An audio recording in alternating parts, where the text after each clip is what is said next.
Hey guys, मैं हूँ दीप्ति और आज हम डिस्कस करेंगे पेंडेमिक के बारे में जिसका नाम है कोविड-19। वायरस क्या है? वायरस मैं आपको बड़े ही सिंपल से लैंग्वेज में बता दूं कि वायरस एक पार्टिकल है। एक पार्टिकल जो हर जगह मौजूद रहता है हमारे सराउंडिंग में। वो सॉइल में हो सकता है, एयर में हो सकता है, कहीं पे भी हो सकता है।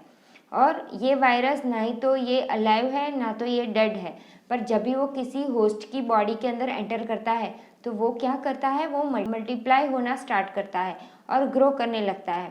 और ये होस्ट क्या है? होस्ट कोई भी हेल्थी बॉडी है, या तो ह्यूमन बीइंग की हो सकती है या फिर कोई एनिमल्स की हो सकती है, बर्ड्स की हो सकती है। Some viruses are very common, जैसे आपने सुना होगा इन्फ्लुएंजा, जो कि जिससे फ्लू हो जाता है, जिसके सिम्टम्स भी ऐसे ही है, फीवर आता है, कोल्ड है, कफ है, ये सारे सिम्टम्स होते हैं फ्लू में भी। देन कॉमन कोल्ड भी बहुत कॉमन वायरल इन्फेक्शन है। देन चिकन पॉक्स है, रोटा वायरस है, ये सारे वायरल इन्फेक्शन है जो बहुत कॉमन है और इससे हम बहुत अच्छे से जल्दी से रिकवर हो जाते हैं। ये वायरस सेम बैरियर्स में रहते हैं, जैसे ह्यूमन टू ह्यूमन ट्रांसमिट होते हैं, बैट्स टू बैट्स ट्रांसमिट होते हैं, या फिर मतलब एनिमल्स टू एनिमल्स ट्रांसमिट होते हैं, या फिर बर्ड्स टू बर्ड्स ट्रांसमिट होते हैं। लेकिन कभी बहुत रेयरली ये अपना बैरियर चेंज करते हैं, जब भी उनके जो जेनेटिक मटेरियल है उसमें कोई मॉडिफिकेशन हुआ हो या ऐसा कुछ हुआ हो, तभी वो अपना बैरियर चेंज कर सकते हैं, तभी वो एनिमल टू ह्यूमन चेंज हो सकते हैं। और ये जो कोरोना वायरस है उसका सर्वाइवल 32 to 35 डिग्री सेल्सियस में ही होता है। मतलब कि हमारी बॉडी का टेम्परेचर तो 37 डिग्री सेल्सियस है, तो वो हमारी बॉडी के अंदर सर्वाइव नहीं कर सकता, बट उसका जेनेटिक मटेरियल में कुछ मॉडिफिकेशन हुआ होगा, तभी वो वायरस बैट्स के अंदर से कैट में गया और वहाँ से ह्यूमंस में स्प्रेड हुआ, ऐसा साइंटिस्ट मानते हैं और ऐसा सुनने मिला है। ये जो चेंज है उसकी वजह से ही ये कोरोना वायरस ह्यूमन बीइंग के अंदर एंटर हो सकता है और मल्टीप्लाई हो सकता है, और जो भी डिसीज़ है उसके सिम्टम्स स्प्रेड कर सकता है। For the corona virus it is not the first time. In 2013 China में सार्स करके एक डिसीज़ फैला था, जो आपने सुना होगा। तो उसको नाम दिया गया था सार्स कोव, मतलब severe acute respiratory syndrome corona virus. इसका जो मोर्टेलिटी रेट है वो 10 to 15% था, मतलब 100 में से 10 to 15 लोग इसमें उनकी डेथ हो जाती है, मतलब वो ज़्यादा डेंजरस है रेदर देन कोरोना वायरस। उसके बाद 2013 में मिडल ईस्ट में भी ये कोरोना वायरस स्प्रेड हुआ था, तो उसका नाम दिया गया था मर्स, MERS, मतलब middle east respiratory syndrome, COV। ये इसका मोर्टेलिटी रेट था 20%। और ये जो वायरस है मर्स वायरस, वो शायद कैमल टू ह्यूमन बीइंग, वहाँ पे लोग कैमल ज़्यादा यूज़ करते हैं, कैमल से ह्यूमन बीइंग्स में ट्रांसफ़र हुआ।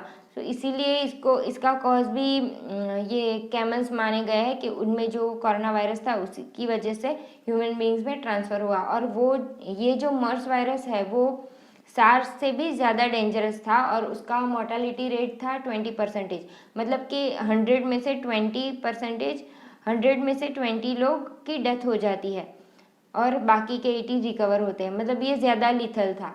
और उसके बाद 2015 में भी ये मर्स फिर से कोरिया में देखा गया और सेम नाम दिया गया। फिर एट द एंड ऑफ 2019 ये चाइना के वुहान में 31 दिसंबर 2019 में ये नोवेल कोरोना वायरस देखने को मिला। और ये जो कोरोना वायरस है वो उसका जो जेनेटिक मटेरियल है, उसका जो स्ट्रक्चर है वो नया था, इसीलिए उन लोगों ने उसे नोवेल नाम दे दिया, और नोवेल मतलब कि न्यू। और इसका जो मोर्टेलिटी रेट है वो 2 to 3% है, मतलब कि अगर 100 इन्फेक्टेड है तो उसमें से 2 या 3 लोगों की लाइफ ही खतरे में है, बाकी के 98 दी लाइफ जी सकते हैं, वो सेफ रह सकते हैं और रिकवर भी हो सकते हैं। पर अगर हम सार्स एंड मर्स की कंपैरिजन कोरोना वायरस से करें तो इसमें क्या है कि ये जो सार्स एंड मर्स है उसकी स्प्रेडिंग कैपेसिटी कम थी, मतलब कि वो स्पेसिफिक एरिया में ही लिमिटेड था और वो ज़्यादा लाइफ थ्रेटनिंग था। पर ये जो कोरोना वायरस है उसकी स्प्रेडिंग कैपेसिटी ज़्यादा है और मोर्टालिटी रेट कम है, मतलब वो लेस डेंजरस है बट स्प्रेड ज़्यादा होता है। इसीलिए अभी तक वो पेंडेमिक बन गया है और ज़्यादा लोगों को अफेक्ट कर रहा है, क्योंकि वो ज़्यादा स्प्रेड होता है, ज़्यादा कंटेजियस है। ये जो कोरोना वायरस है वो इतना प्रॉब्लमेटिक क्यों है? क्योंकि वो एक तो स्प्रेड जल्दी से होता है, दूसरी बात कि अभी तक इसकी कोई वैक्सीन नहीं है, इसकी कोई मेडिसिन अभी मार्केट में अवेलेबल नहीं है, और तीसरी बात ये कि ये जो कोरोना वायरस है वो न्यू है, उसका स्ट्रक्चर न्यू है। तो जब भी वो हमारी बॉडी के अंदर एंटर होता है तो हमारी जो इम्यून सिस्टम है वो उसे आइडेंटिफाई नहीं कर सकती, मतलब कि जब भी वो एंटर होता है तो वो जो इम्यून सिस्टम है वो उसके साथ फाइट नहीं कर सकती, और इसीलिए ये हमारी बॉडी के अंदर जल्दी से फैलता जाता है। तो ये सारी प्रॉब्लम्स की वजह से अभी ज़्यादा लोग इससे इन्फेक्टेड हो चुके हैं। और जैसे आप सबको पता है कि इसके सिम्टम्स सेम फ्लू जैसे है, जैसे कि मसल एक, कफ है, फीवर है, ये सारे सिम्टम्स जैसे फ्लू में देखने को मिले हैं। और कभी कभी आपकी जो कैपेसिटी है सूंघने की है, टेस्ट की, वो भी कम हो जाती है। तो ये सारे सिम्टम्स कोरोना वायरस के पेशेंट में देखने को मिलते हैं। ओके, सो वाकई में क्या ये कोरोना वायरस ज़्यादा डेंजरस है? तो ऐसा कुछ भी नहीं है। जैसे मैंने आपको बताया कि इसका मोर्टालिटी रेट 2 to 3% है, और इसके सिम्टम्स के बारे में भी हमने डिस्कस किया। मगर अगर आपकी एज 50 या 50 से अबोव है तो ये थोड़ा रिस्की हो सकता है। एंड अदर कंडीशंस लाइक आपको अगर ब्लड प्रेशर की प्रॉब्लम है, अस्थमा की प्रॉब्लम है, कोई कार्डियक डिसीज़ है, रेस्पिरेटरी प्रॉब्लम्स है, ये सारी प्रॉब्लम्स है तो ये थोड़ा हार्मफुल हो सकता है। और अगर आपको डायबिटीज़ जैसी बीमारी है तो आप इतनी जल्दी से रिकवर नहीं कर पाओगे। और अगर आप ये किसी भी क्राइटेरिया में नहीं आते हो तो आप इजीली रिकवर हो सकते हो और पहले की तरह नॉर्मल लाइफ भी जी सकते हो। Thanks for watching. एंड अगर आपको मेरा वीडियो अच्छा लगा हो तो प्लीज़ इसे लाइक कीजिए एंड मेरी चैनल को सब्सक्राइब कीजिए। Thank you.